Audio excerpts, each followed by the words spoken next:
The ballroom glittered with light, a kaleidoscope of champagne flutes, sequined gowns, and the low hum of anticipation.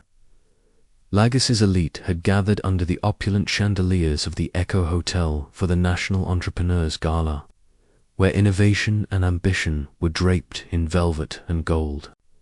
Jordan Taylor, the woman of the hour, stood poised backstage in a tailored emerald gown that hugged her form like a second skin.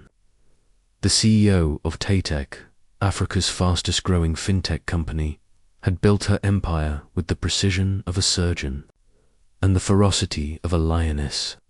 Her name echoed across industries, her face graced magazine covers, and tonight she would be honored with the Zenith Award for Excellence in Innovation. Applause swelled as the presenter read her biography aloud, her achievements rolling like thunder. But just as Jordan took a step toward the spotlight, everything tilted. A strange pressure built behind her eyes. Her breath hitched. Darkness edged her vision, then collapse. Gasps rippled through the audience as paramedics rushed in. Sirens split the Lagos night as Jordan was whisked away to the hospital. Hours later, she woke to sterile white walls and a dull, unfamiliar silence. She reached instinctively for her eyes, but soft bandages met her touch. Panic fluttered in her chest. A nurse's voice floated gently toward her, explaining, stress-induced. Optic neuropathy, temporary blindness, the result of pushing her body and mind beyond their limits for too long. Her success had come at a price. Beside her sat her husband, Malcolm, always impeccably dressed, always composed. He held her hand, but the warmth was mechanical, like someone checking a box. His words were careful, polite but strangely hollow. "You'll be fine," he said, his tone clipped. "The doctors are optimistic." But he didn't kiss her forehead, didn't linger.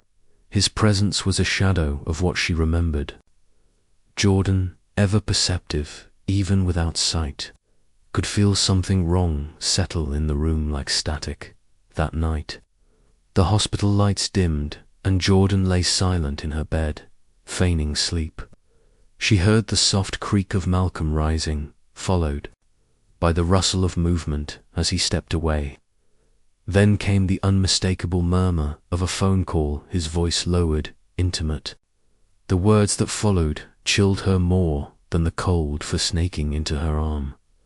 "Now's our chance," Malcolm whispered, his voice thick with something unfamiliar, urgency, maybe excitement. "She can't see anything. She won't know." Silence, Don, then. A woman's voice answered, too low for Jordan to catch the words. This wasn't just recovery. It wasn't just about healing. Something darker had begun to unfold in the wake of her collapse. Jordan Taylor, blinded and vulnerable, now faced a betrayal deeper than illness. An emotional treachery that could dismantle her life more completely than any medical diagnosis ever could. Jordan Taylor had never relied on anyone, not really. At 34, she stood at the helm of one of Nigeria's most revolutionary ecotech firms, a company she had willed into existence with nothing but grit, brilliance, and a bottomless well of resilience. Taytech had started as a side hustle in her cramped university dorm room and blossomed into a powerhouse that reimagined sustainability in urban infrastructure. Her face was now synonymous with innovation, her voice a regular fixture on panels and magazine covers, her inbox flooded with invitations to speak, advise, lead. Yet behind the accolades and sharp blazers lay a truth far less glamorous. Jordan had built her empire without a safety net, without family to cheer her on or catch her when she fell. Raised by a mother who resented her and a father who disappeared. Before she could form her first memory, Jordan grew up learning that love was conditionally and often transactional. In its absence, she crafted armor from ambition, but even steel cracks under enough pressure. And Jordan had always longed, quietly, for something she dared not put into words, to be loved with no conditions, no price, no performance. Malcolm Taylor was once upon a time her answer to that longing. At 36, he was handsome, charismatic, and the kind of man who made restaurant hostesses blush when they met at a finance conference in Johannesburg 6 years ago. He'd swept her off her feet with wit, attention, and just enough emotional vulnerability to seem genuine. He was a promising analyst back then. Jordan, an emerging force. They married a year later. At first, it was golden. Weekend getaways, whispered encouragement before big meetings, a shared vision of success. But something shifted after her company hit its first billion-naira valuation. Malcolm had once bragged about being her biggest cheerleader, but the cheers grew quieter, more strained, as the spotlight focused more often and more brightly on Jordan. Somewhere along the way, admiration turned to resentment. His compliments became criticisms cloaked in concern. Her long hours, which once impressed him, now irritated. He stopped attending her keynotes. He made snide jokes in public. At home, the warmth dried up. Touch became rare. Eye contact rarer. Still, Jordan held on. She told herself marriage required work. She believed people went through phases. She justified the emotional distance, the odd absences, the suspiciously late meetings, the shift in his cologne. She asked questions, yes, but never pushed too hard. The truth was, she feared what she might find. Yet in the weeks leading up to the awards ceremony, something hardened in her. She caught a strange phone number on his call log 3 times. A lipstick stain not hers on, the collar of a shirt he claimed he'd never worn. Her instincts screamed. The facts remained slippery, but her gut had never failed her in business, and it was screaming now. She made a plan. After the ceremony, once the cameras and applause were gone, she would confront Malcolm, lay it bare, demand the truth, Thor walk away.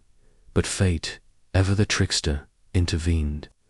She collapsed under the weight of a life built on too much performance and not enough rest. And when she awoke, blind, her carefully curated world shattered. Yet even in her confusion and fear, Jordan sensed something in Malcolm's voice, something almost ... relieved. Not concern, not grief. Just cold, quiet calculation. And then, that night, came the call. Now's our chance. She can't see anything. She won't know. The betrayal sliced deeper than the blindness ever could. And so, Jordan made her choice. She would not confront him, not yet. She would not reveal what she'd heard. Not to Malcolm, not to the doctors, not even to her fiercely loyal assistant, Renner, who would have burned the world for her. She told them all the same story. Complete blindness, nothing but darkness, helpless, vulnerable, trapped, and Malcolm, believing it, began to show his true face. It was the first time in years that Jordan felt the power shift back to her. If I can't see the truth with my eyes, she whispered to herself, her bandaged fingers clenched in her lap, maybe I'll hear it with my heart. This was no longer about recovery. It was about revelation. 2 weeks passed in a haze of feigned helplessness and quiet observation. Jordan remained in the sleek, modern confines of her Victoria Island home. Cloaked in shadows, she could actually see faint traces of shapes, outlines, glimmers of light, but she never let on. To the world, she was blind. To Malcolm, she was a docile, dependent woman whose empire now moved only when he allowed it. He had stepped fully into the role of caretaker, but with an edge that didn't sit right. He answered her calls, rescheduled meetings without consulting her, and told her assistant that Jordan needed complete rest and zero work stress. Her meals were chosen for her. He even supervised her medications, pressing pills into her palm with the same hands that once stroked her cheek in love. Except now, every touch felt more like surveillance. She smiled when he came close. She nodded when he asked if she trusted him. Inside, she was a coil of fire. The house had grown strangely quiet during the day, punctuated only by Malcolm's occasional meetings in the study or hushed phone calls he assumed she couldn't decipher. But one humid Thursday morning, something shifted. She was sitting in the sunroom, her cane resting by her leg, counting the seconds between Malcolm's footsteps. He always walked with a slight limp when tired, when the silence cracked open, with the high-pitched sound of a woman's laugh, not polite, not professional, intimate, familiar. Jordan froze. The laugh echoed down the hallway, casual and comfortable in a way that sent adrenaline racing through her. She turned her face, slightly feigning confusion. Then she heard the woman's voice, a playful lilt wrapped in danger. "Babe, what if she gets her sight back?" Jordan's heart nearly stopped. Her breath caught, and she kept her posture slumped, passive. Malcolm's voice came next, low and dry like scorched earth. "Then we make sure she doesn't live long enough to tell anyone." The words rang out like a gunshot behind her eyes. Jordan didn't twitch, didn't speak, didn't move. She simply sat still, letting the moment burn itself into her brain. This was no longer about infidelity. It was no longer just heartbreak. It was survival. Later that night, while Malcolm was in the shower, Jordan pulled her phone out from beneath the floorboard under her bed one. She had pried loose with a nail clipper 2 nights earlier. She whispered into it, a simple memo. She recorded the date, the time, what she'd heard. Her voice was trembling, but focused. The next day, she started labeling the house in her mind. She memorized where the creaky board near the kitchen door was, counted her steps from her room to the back exit, recalled how many stairs there were from the master bedroom to the garage. Every time she poured water into a glass, she measured the sound. Every time she handled a fork, she practiced palming it like a weapon. She was blind to the world, but not to the truth. By the 3rd day, she had placed a small digital recorder inside a ceramic vase in the hallway, another in the vent near the kitchen, a third behind a picture frame in Malcolm's office sheet, waited until he left for a bank meeting, guided herself there alone, then returned and replaced everything precisely. She kept her movements slow, deliberate, methodical, like the well-oiled gears of a machine no one believed still worked. At night, she replayed the recordings with headphones tucked deep under the blanket. Most nights were quiet, but every so often she caught whispers, half conversations, laughter. Things moved, and Jordan listened. This wasn't just a broken marriage anymore. It was a trap. But Malcolm didn't know that the woman he thought he'd dimmed was still awake, still calculating, still fighting not with sight, but with every sharpened instinct she'd spent a lifetime refining. The days blurred into a steady, suffocating fog of humiliation and silent rage. Malcolm's latest move was both audacious and cruel. He brought Kira into their home under the guise of being Jordan's private nurse, citing the need for professional in-home support. Kira, tall, striking woman with a cloying perfume and a voice like sugared venom, waltzed in with a medical kit and a smirk, all fake sympathy and patronizing coos. To the outside world, It was a thoughtful gesture from a devoted husband. Inside the house, it was psychological warfare. Jordan sat quietly as Kira spooned tasteless pureed meals into her mouth. Foods Jordan had always hated: boiled yam, watery agouti, overly salty rice, smiling condescendingly with each bite. "There we go, sweetheart," Kira would purr, loud enough for Malcolm to hear from the next room. "Isn't this nice? Like family?" They thought silence was her weakness. They whispered while brushing past her, assuming she couldn't hear their laughter. They insulted her cooking, her body, her age. "She's so stiff," Kira giggled one afternoon. "He says she was never fun in bed, not like us." Jordan swallowed bile and kept her face blank.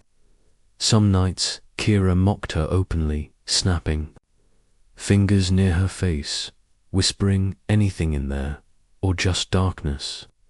And every time Jordan resisted the urge to claw back, she repeated her new mantra: stay quiet, stay alive, stay smart. The attacks weren't just personal, they were professional. Jordan's assistant, Dami, had been calling relentlessly, but Malcolm always intercepted. "She's resting," he'd tell her in that smooth, practiced tone. "She can't take calls yet." But Dami was no fool. Something about the financial reports had stopped making sense. Transactions Jordan would never approve. Wire transfers to unfamiliar accounts. Malcolm had forged her signature on a document authorizing a multi-million naira transfer from Tatex Green Energy Fund into a private shell corporation. And without Jordan's voice, her verification, or her access, Dami's hands were tied. She sent emails, left voicemails. None reached Jordan. That's because Jordan's phone had accidentally fallen into the bathtub 2 nights after Kira moved in.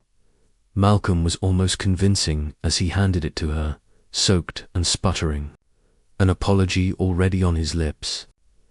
"It must have slipped," he said, crouching beside her with exaggerated guilt. "Don't worry, love. I'll handle everything." And he did. Her messages disappeared. Her calendar changed. Her digital presence went quiet. But what Malcolm didn't know was that Jordan had prepared for this moment. She had a second phone hidden inside an old shoebox tucked behind the air purifier in the guest room closet. She charged it at night using a portable power bank, listening to her own voice notes, recording new ones, tracking each calculated betrayal. She typed coded messages to Dami, but never hit send. Not yet. She couldn't risk discovery. Not while Malcolm was watching her so closely. The emotional toll pressed in from all sides. Each day felt heavier, harder. Sometimes Jordan would sit on the cold floor of her ensuite bathroom and wonder what it would feel like to truly never see again.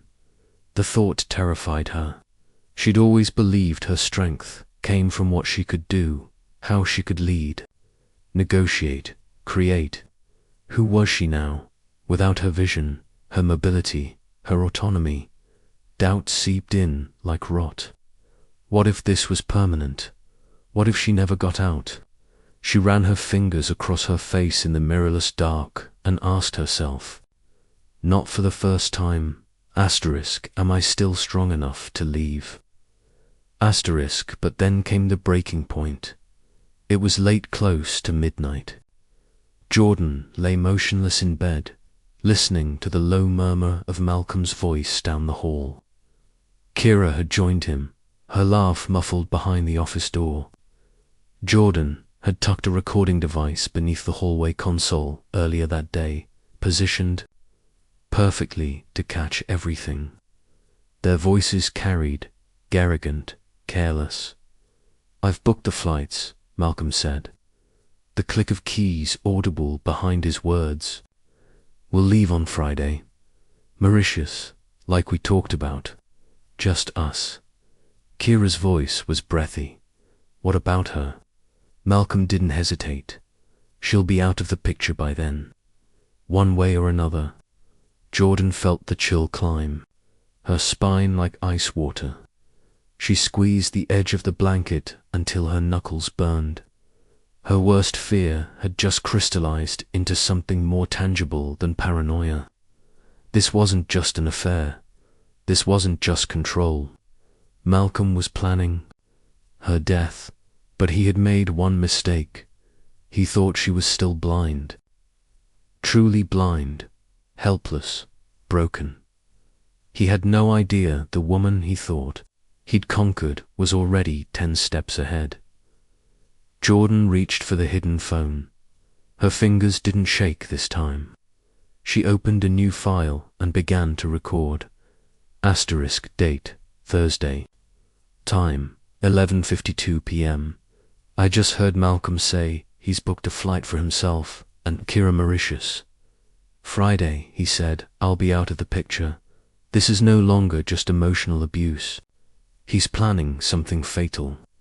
She paused, her voice steady and low. I don't know how this ends yet. But if anything happens to me, check the recordings. All of them. Asterisk then. With the calm precision of the CEO she still was, Jordan placed the phone back in its hiding spot and settled beneath the blanket. Her heart was racing, but her mind had never been clearer. The countdown had begun. The moment Jordan heard Malcolm utter those fatal words about her being out of the picture, something inside her crystallized into unshakable resolve.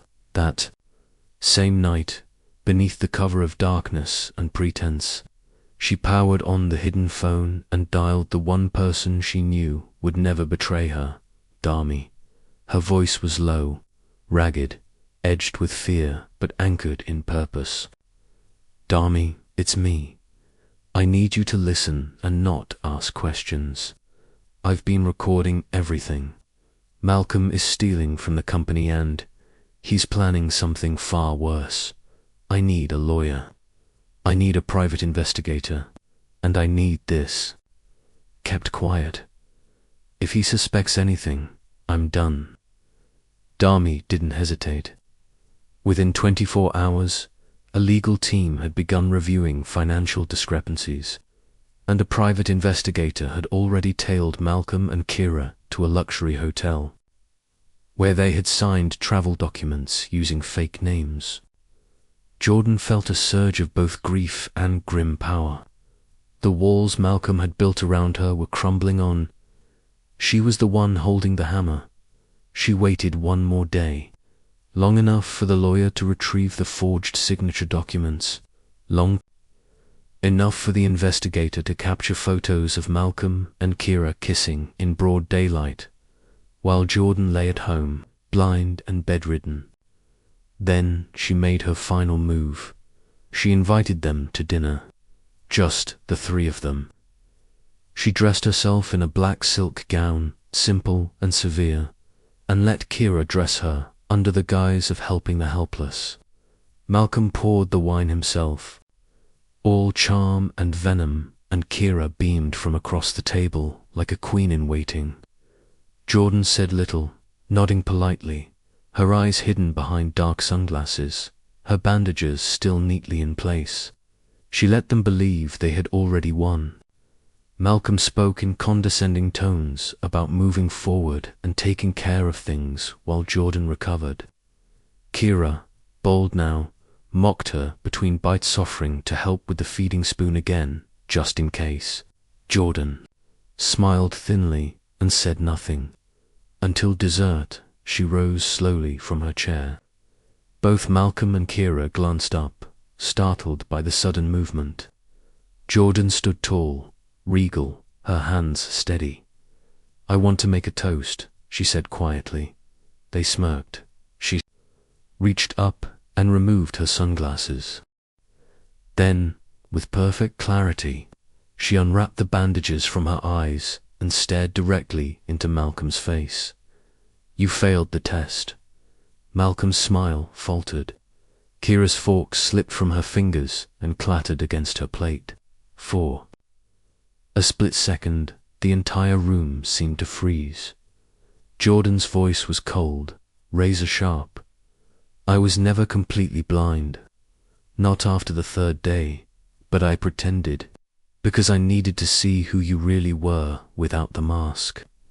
She turned toward the side table, where a sleek tablet lay waiting. She tapped a button. From a hidden speaker came Malcolm's voice, unmistakable. "Then we make sure she doesn't live long enough to tell anyone." Kira gasped. Malcolm staggered back from the table. Jordan's tone didn't rise, but the air around her bristled. "With power, I trusted you with my weakness. You weaponized it. You tried to turn my body into a prison, my silence into your opportunity. But while you played caretaker, I was building a case." She stepped closer, tapping the screen again. Images flash projected discreetly onto the wall behind her. Bank statements, transfer authorizations bearing Malcolm's forged signature, photos of him and Kira boarding a travel agency with falsified documents. Every lie, every theft, every whisper you thought I couldn't hear, I captured it all. And now, so have my lawyers. Before Malcolm could speak, there was a knock at the door.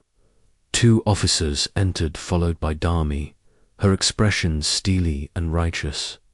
"Malcolm Taylor," one of the officers said, stepping forward, "you're under arrest for attempted fraud, embezzlement, and conspiracy to commit harm. Kira Adams, you're also under arrest for aiding and abetting in a criminal conspiracy." Kira began to cry. Malcolm looked at Jordan like he was seeing a ghost. Jordan tilted her chin and met his gaze head-on, unflinching. "You underestimated the wrong woman." As the officers read them their rights and led them out, Jordan finally allowed herself a breath of full, clean inhale of vindication. Her world had been dark for weeks, but now the light was hers again, not because someone saved her, but because she had saved herself. In the weeks following Malcolm's arrest, the fallout was swift and public. His face splashed across every major news outlet, his name dragged through headlines like mud. The story of the respected financial advisor exposed as a conman and co-conspirator in a plot against his own wife shocked Lagos elite. His firm dropped him within 24 hours.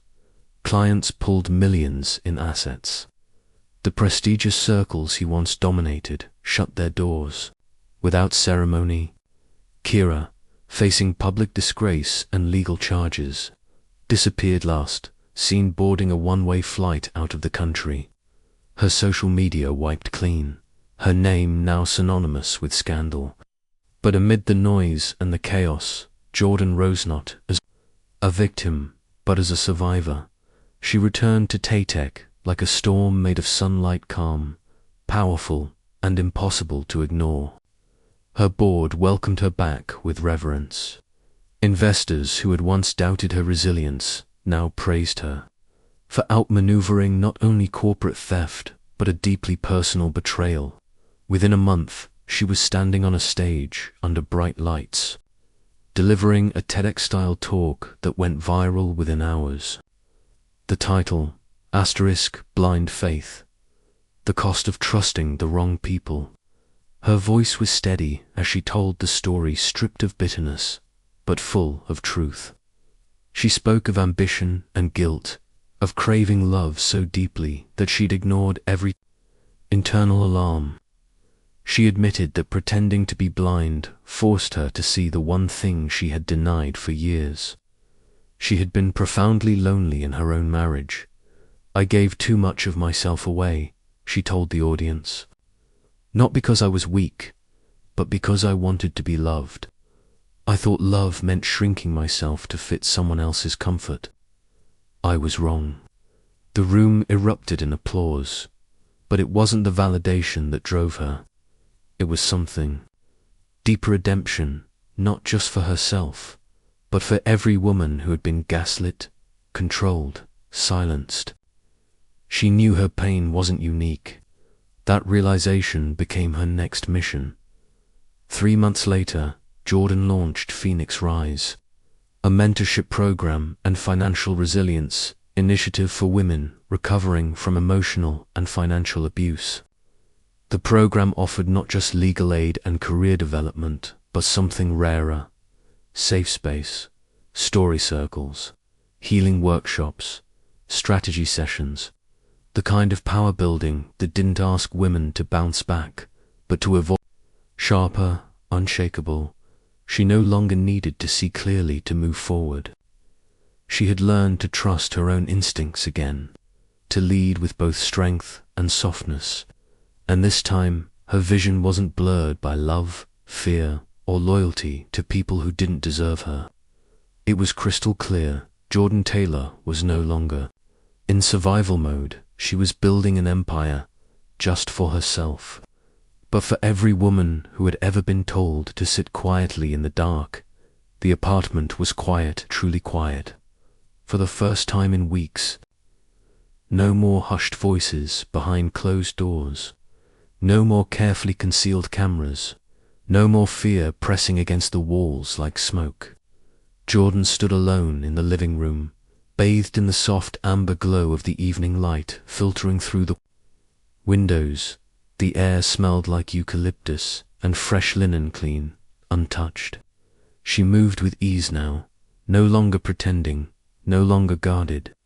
In her hands, a letter familiar, folded neatly, the handwriting her own.